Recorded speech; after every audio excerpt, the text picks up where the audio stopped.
সেই বিখ্যাত অজন্তা গুহা চিত্র বইয়ের পাতায় না দেখে চোখের সামনে দেখলে কেমন হতো? নিজের দিকে ছুঁড়ে দেওয়া সেই প্রশ্নের উত্তর খুঁজতেই বেরোলাম আমরা। হাওড়া আহমেদাবাদ এক্সপ্রেসে প্রথমেই পৌঁছালাম মহারাষ্ট্রের জলগাঁও।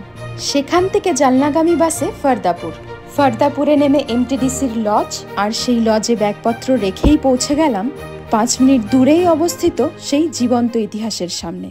চাক্ষুষ করব সেই ওয়ার্ল্ড হেরিটেজ সাইট অজিন্তা লেনি।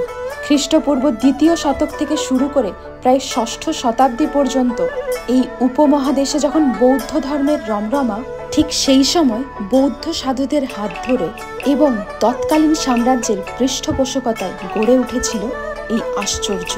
আর শুধু যে স্টোন কার্ভিং তা তো নয়, দেখলাম গুহার দেওয়াল জুড়ে জুড়ে ফ্রেস্কো প্রসেসে পেন্টিংসও। আরও ডিটেলস পেতে হলে দেখুন ফুল ভিডিও। আজ তাহলে এই পর্যন্তই, দেখা হবে পরের ভিডিওতে। হর হর মহাদেব।